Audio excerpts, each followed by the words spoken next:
Hello and welcome to the 32nd story from the Mammoth Book of Haunted House Stories. This one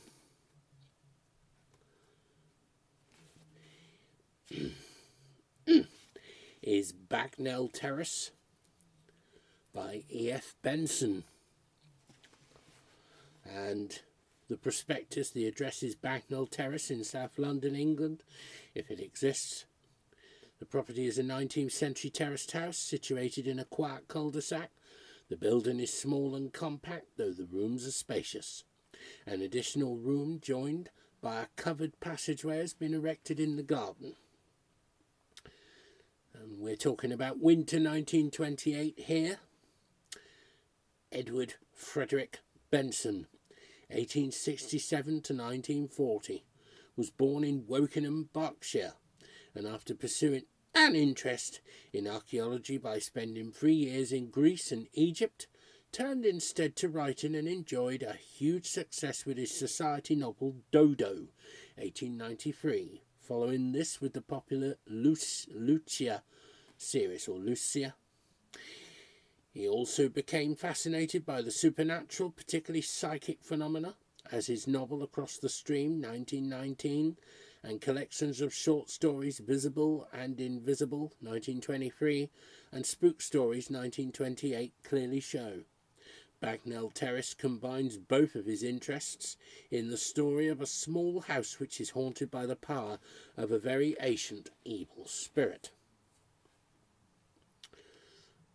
I had been for 10 years an inhabitant of Bagnell Terrace, and like all those who have been so fortunate as to secure a footing there, was convinced that for amenity, convenience and tranquillity, it is unrivalled in the length and breadth of London.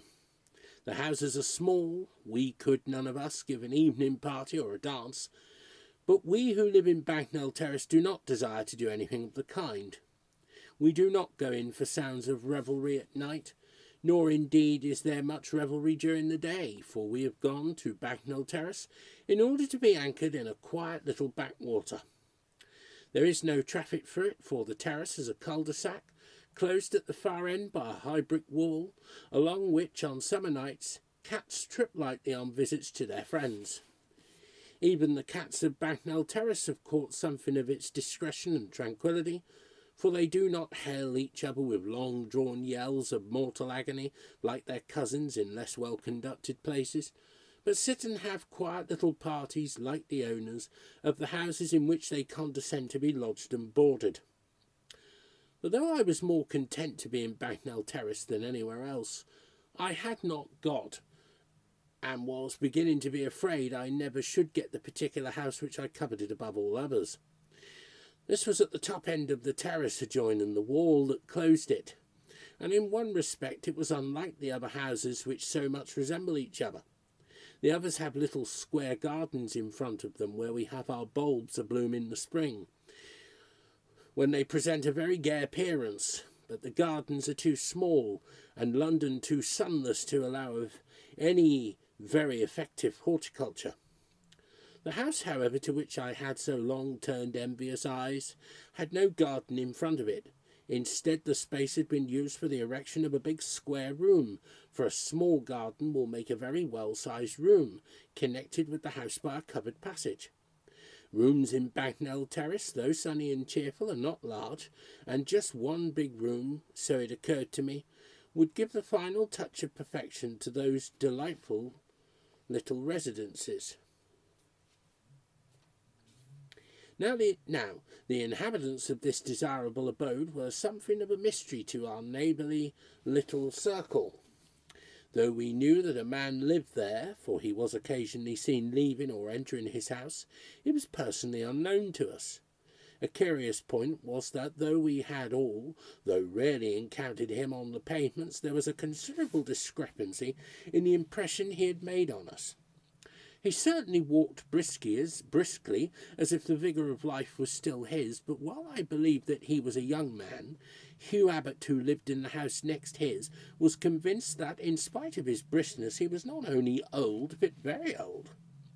Hugh and I, lifelong bachelor friends, often discussed him in the ramble of conversation when he had dropped in for an after-dinner pipe, or I had gone across for a game of chess. His name was not known to us, so by reason of my desire for his house we called him Naboth. We both agreed that there was something odd about him, something baffling and elusive. I had been away for a couple of months one winter in Egypt. The night after my return, Hugh dined with me, and after dinner I produced those trophies which the strongest-minded are unable to refrain from purchasing when they are offered by an engaging Burnhouse ruffian in the Valley of the Tombs of the Kings. There were some beads, not quite so blue as they had appeared there, a scarab or two, and for the last I kept the piece of which I was really proud, namely a small lapis lazuli statuette, a few inches high, of a cat. It sat square and stiff on its haunches, with upright forelegs, and in spite of the small scale, so good were the proportions and so accurate the observation of the artist, that it gave the impression of being much bigger. As it stood on Hugh's palm, it was certainly small, but if, without the sight of it, I pictured it to myself, it represented itself as far larger than it really was. And the odd thing is, I said, that though it is far and away the best thing I picked up, I cannot for the life of me remember where I bought it. Somehow I feel that I've always had it. He had been looking very intently at it. Then he jumped up from his chair and put it down on the chimney-piece. I don't think I quite like it, he said, and I can't tell you why. Oh, a jolly bit of workmanship. I don't mean that.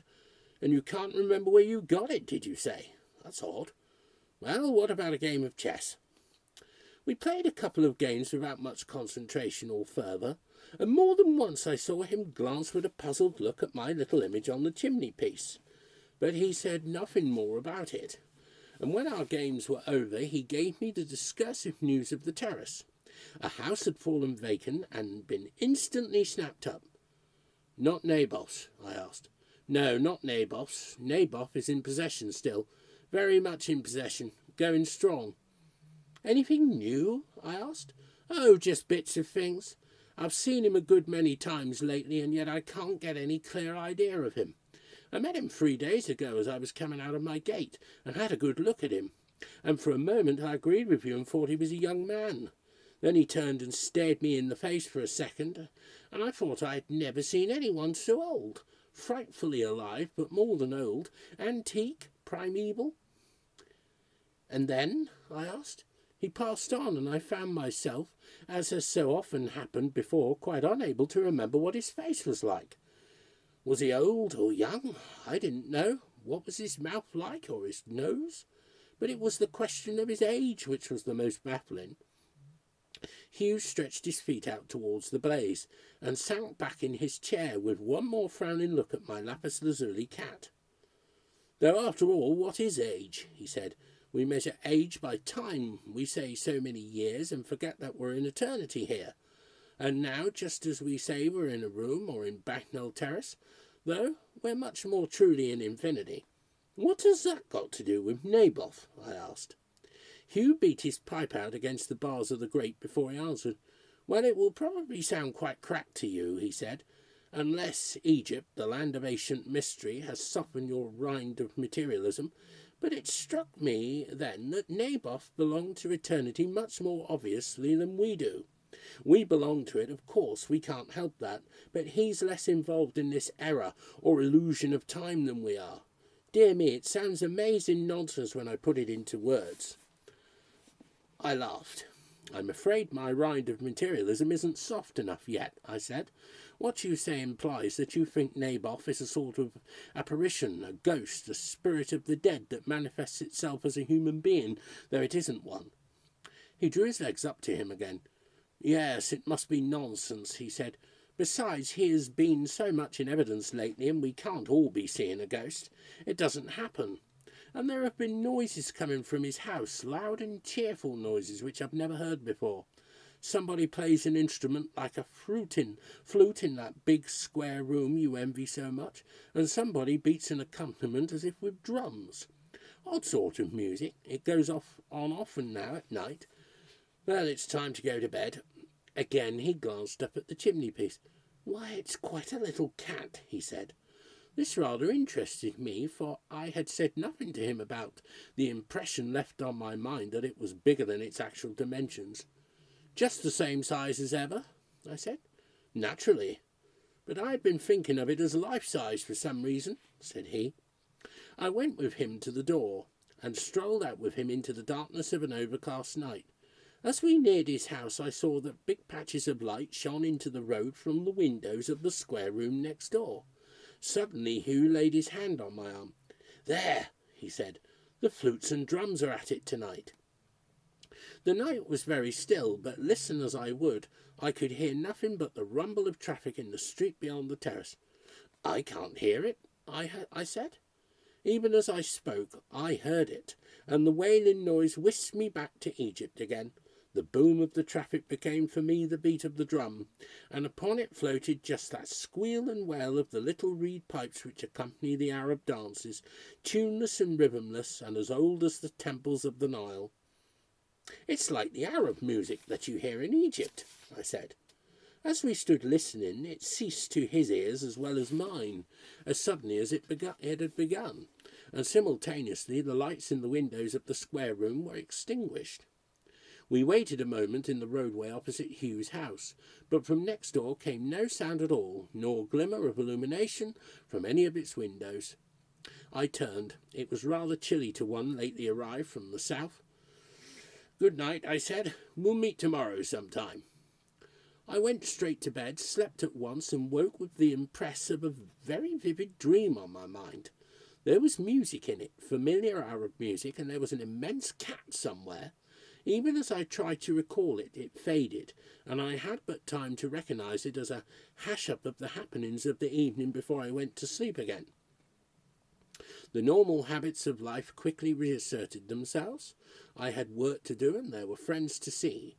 All the minute events of each day stitched themselves into the tapestry of life, but somehow a new thread began to be woven into it, though at the time I did not recognise it as such. It seemed trivial and extraneous that I should so often hear a few staves of that odd music from Naboth's house, or that as often as it fixed my attention, it was silent again, as if I had imagined rather than actually heard it. It was trivial, too, that I should so often see Naboth entering or leaving his house, and then one day I had a sight of him which was unlike any previous experience of mine. I was standing one morning in the window of my front room. I had idly picked up my lapis lazuli cat and was holding it in the splash of sunlight that poured in, admiring the texture of its surface, which, though it was of hard stone, somehow suggested fur. Then quite casually I looked up, and there, a few yards in front of me, leaning on the railings of my garden, and intently observing not me but what I held, was Naboth. His eyes, fixed on it, blinked in the April sunshine with some purring sensuous content, and Hugh was right on the question of his age. He was neither old nor young, but timeless. The moment of perception passed. It flashed on and off my mind like the revolving beam of some distant lighthouse. It was just a ray of illumination, and was instantly shut off again, so that it appeared to my conscious mind like some hallucination. He suddenly seemed aware of me, and turning, walked briskly off down the pavement. I remember being rather startled, but the effect soon faded, and the incident became to me one of those trivial little things that make a momentary impression and vanish. It was odd, too, but in no way remarkable, that more than once I saw one of those discreet cats of which I have spoken sitting on the little balcony outside my front room and gravely regarding the interior. I am devoted to cats, and several times I got up in order to open the window and invite it to enter, but each time on my movement it jumped down and slunk away. And April passed into May. I came back after dining out one night in this month, and found a telephone message from Hugh that I should ring him up on my return. A rather excited voice answered me. "I thought you would like to know at once," he said. "An hour ago a board was put up on Naboth's house to say that the freehold was for sale. Martin and Smith are the agents. Good night, I'm in bed already." "You're a true friend," I said. Early next morning, of course, I presented myself at the house agents. The price asked was very moderate, the title perfectly satisfactory. He could give me the keys at once, for the house was empty, and he promised that I could have a couple of days to make up my mind, during which time I was to have the prior right of purchase if I was disposed to pay the full price asked. If, however, I only made an offer, he could not guarantee that the trustees would accept it. Hot-foot, with the keys in my pocket, I sped back up the terrace again. I found the house completely empty, not of inhabitants only, but of all else. There was not a blind, not a strip of drugget, whatever that is, not a curtain rod in it from garret to cellar. So much the better, thought I, for there would be no tenants' fixtures to take on, nor was there any debris of removal, of straw and waste paper. The house looked as if it was prepared for an occupant instead of just rid of one. All was in apple pie order. The windows clean, the floors swept, the paint and woodwork bright. It was a clean and polished shell ready for its occupier. My first inspection, of course, was of the big built-out room, which was its chief attraction, and my heart leaped at the sight of its plain spaciousness. On one side was an open fireplace, on the other a coil of pipes for central heating, and at the end, between the windows, a niche let into the wall, as if a statue had once stood there. It might have been designed expressly for my bronze Perseus. The rest of the house presented no particular features. It was on the same plan as my own, and my builder, who inspected it that afternoon, pronounced it to be in excellent condition. It looks as if it had been newly done up and never lived in, he said, and at the price you mention is a decided bargain. The same thing struck Hugh when on his return from his office I dragged him over to see it. Why, it all looks new, he said, and yet we know that Naboth has been here for years and was certainly here a week ago. And then there's another thing. When did he remove his furniture? There have been no vans at the house that I have seen. I was much too pleased at getting my heart's desire to consider anything except that I had got it. Oh, I can't bother about little things like that, I said. Look at my beautiful big room. Piano there, bookcases all along the walls, sofa in front of the fire, Perseus in the niche. Why, it was made for me. Within the specified 2 days the house was mine, and within a month papering and distempering, electric fittings and blinds and curtain rods were finished, and my move began. 2 days were sufficient for the transport of my goods, and at the close of the second my old house was dismantled, except for my bedroom, the contents of which would be moved next day. My servants were installed in the new abode, and that night, after a hurried dinner with Hugh, I went back for a couple more hours' work of hauling and tugging, and arranging books in the large room which it was my purpose to finish first. It was a chilly night for May, and I had had a log fire lit on the hearth, which from time to time I replenished, in intervals of dusting and arranging. Eventually, when the 2 hours had lengthened themselves into 3, I determined to give over for the present, and much tired sat down for a recuperative pause on the edge of my sofa, and contemplated with satisfaction the result of my labours. At that moment I was conscious that there was a stale but aromatic smell in the room that reminded me of the curious odour that hangs about an Egyptian temple, but I put it down to the dust from my books and the smouldering logs. The move was completed next day, and after another week I was installed as firmly as if I had been there for years. May slipped by, and June, and my new house never ceased to give me a vivid pleasure. It was always a treat to return to it. Then came a certain afternoon when a strange thing happened. The day had been wet, but towards evening it cleared up. The pavement soon dried, but the road remained moist and miry. I was close to my house on my way home when I saw a form itself on the paving stones, a few yards in front of me, the mark of a wet shoe, as if someone invisible to the eye had just stepped off the road. Another and yet another briskly imprinted themselves, going up towards my house. For the moment I stood stock still, and then, with a thumping heart, I followed. The marks of these strange footsteps preceded me right up to my door. There was one on the very threshold faintly visible. I let myself in, closing the door, I confess, very quickly behind me. As I stood there, I heard a resounding crash from my room, which, so to speak, startled my fright from me, and I ran down the little passage and burst in. There, at the far end of the room, was my bronze Perseus fallen from its niche and lying on the floor, and I knew by what sixth sense I cannot tell that I was not alone in the room, and that the presence there was no human presence. Now, fear is a very odd thing. Unless it is overmastering and overwhelming, it always produces its own reaction. Whatever courage we have rises to meet it, and with courage comes anger that we have given entrance to this unnerving intruder.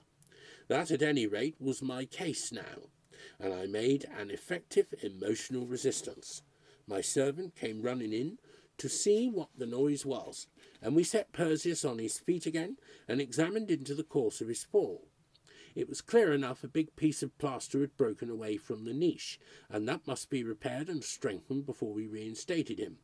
Simultaneously, my fear and the sense of an unaccountable presence in the room slipped from me. The footsteps outside were still unexplained, and I told myself that, if I was to shudder at everything I did not understand, there would be an end to tranquil existence forever. I was dining with Hugh that night. He had been away for the last week, only returning today, and he had come in before these slightly agitating events happened to announce his arrival and suggest dinner. I noticed that as he stood chatting for a few minutes, he had once or twice sniffed the air, but he had made no comment, nor had I asked him if he perceived the strange faint odour that every now and then manifested itself to me. I knew it was a great relief to some secretly quaking piece of my mind that he was back, for I was convinced that there was some psychic disturbance going on, either subjectively in my mind or a real invasion from without. In either case his presence was comforting, not because he is of that stalwart breed which believes in nothing beyond the material facts of life and pooh-poohs these mysterious forces which surround and so strangely interpenetrate existence, but because, while thoroughly believing in them, he has the firm confidence that the deadly and evil powers which occasionally break through into the seeming security of existence are not really to be feared, since they are held in check by forces stronger yet, ready to assist all who realize their protective care. Whether I meant to tell him what had occurred today, I had not fully determined. It was not till after dinner that such subjects came up at all, but I had seen there was something on his mind of which he had not spoken yet. "And your new house," he said at length, "does it still remain as all your fancy painted?" "I wonder why you ask that," I said. He gave me a quick glance. "May not I take any interest in your well-being?" he said. I knew that something was coming if I chose to let it. "I don't think you've ever liked my house from the first," I said. "I believe you think there's something queer about it. I allow that the manner in which I found it empty was odd." "It was rather," he said, "but so long as it remains empty except for what you've put in it, it is all right." I wanted now to press him further. "What was it you smelt this afternoon in the big room?" I said. "I saw you nosing and sniffing. I have smelt something too. Let's see if we smelt the same thing." "An odd smell," he said. "Something dusty and stale, but aromatic." "And what else have you noticed?" I asked. He paused a moment. "I think I'll tell you," he said. "This evening from my window I saw you coming up the pavement, and simultaneously I saw, or thought I saw, Naboth cross the road and walk on in front of you. I wondered if you saw him too, for you paused as he stepped onto the pavement in front of you, and then you followed him. I felt my hands grow suddenly cold, as if the warm current of my blood had been chilled. "No, I didn't see him," I said, "but I saw his step." "What do you mean?" "Just what I say. I saw footprints in front of me which continued on to my threshold." "And then?" "I went in, and a terrific crash startled me. My bronze Perseus had fallen from his niche, and there was something in the room." There was a scratching noise at the window. Without answering, Hugh jumped up and drew aside the curtain. On the sill was seated a large grey cat, blinking in the light. He advanced to the window, and on his approach the cat jumped down into the garden. The light shone just into the road, and we both saw standing on the pavement just outside the figure of a man. He turned and looked at me, and then moved away towards my house next door. "It's he," said Hugh. He opened the window and leaned out to see what had become of him. There was no sign of him anywhere, but I saw that light shone from behind the blinds of my room. "Come on," I said. "Let's see what is happening. Why is my room lit?" I opened the door of my house with my latch key and, followed by Hugh, went down the short passage to the room. It was perfectly dark, and when I turned the switch, we saw that it was empty. I rang the bell, but no answer came, for it was already late and doubtless my servants had gone to bed. "But I saw a strong light from the windows 2 minutes ago," I said, "and there has been no one here since." Hugh was standing by me in the middle of the room. Suddenly he threw out his arm as if striking at something. That thoroughly alarmed me. "What's the matter?" I asked. "What are you hitting at?" He shook his head. "I don't know," he said. "I thought I saw, but I'm not sure. But we're in for something if we stop here. Something is coming, though I don't know what." The light seemed to me to be burning dim. Shadows began to collect in the corner of the room, and though outside the night had been clear, the air here was grown thick with a foggy vapour, which smelt dusty and stale and aromatic. Faintly, but getting louder as we waited there in silence, I heard the throb of drums and the wail of flutes. As yet I had no feeling that there were other presences in the place beyond ours, but in the growing dimness I knew that something was coming nearer. Just in front of me was the empty niche from which my bronze had fallen, and looking at it I saw that something was astir. The shadow within it began to shape itself into a form, and out of it there gleamed 2 points of greenish light. A moment more and I saw that they were eyes of antique and infinite malignity. I heard Hugh's voice in a sort of hoarse whisper. "Look there," he said. "It's coming. Oh, my God, it's coming." Sudden as the lightning that leaps from the heart of the night, it came. But it came not with blaze and flash of light, but, as it were, with a stroke of blinding darkness that fell not on the eye or on any material sense, but on the spirit, so that I cowered under it in some abandonment of terror. It came from those eyes which gleamed in the niche, and which now I saw to be set in the face of the figure that stood there. The form of it, naked but for a loincloth, was that of a man. The head seemed now human, now to be that of some monstrous cat. And as I looked, I knew that if I continued looking there, I should be submerged and drowned in that flood of evil that poured from it. As in some catalepsy of nightmare, I struggled to tear my eyes from it, but still they were riveted there, gazing on incarnate hate. Again I heard Hugh's whisper. "Defiant," he said. "Don't yield an inch." A swarm of disordered and hellish images were buzzing in my brain, and now I knew as surely as if actual words had been spoken to us that the presence there told me to come to it. "I've got to go to it," I said. "It's making me go."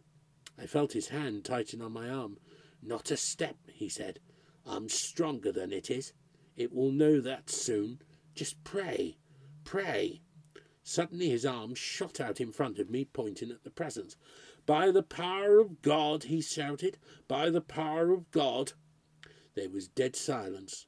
The light of those eyes faded, and then came dawn on the darkness of the room. It was quiet and orderly. The niche was empty, and there on the sofa by me was Hugh, his face white and streaming with sweat. "It's over," he said, and without pause fell fast asleep. Now we have often talked over together what happened that evening. Of what seemed to happen I have already given the account, which anyone may believe or not, precisely as they please. He, as I, was conscious of a presence wholly evil, and he tells me that all the time that those eyes gleamed from the niche, he was trying to realize what he believed, namely that only one power in the world is omnipotent, and that the moment he gained that realization, the presence collapsed. What exactly that presence was, it is impossible to say. It looks as if it was the essence or spirit of one of those mysterious Egyptian cults of which the force survived and was seen and felt in this quiet terrace. That it was embodied in Naboth seems, among all these incredibilities, possible, and Naboth certainly has never been seen again.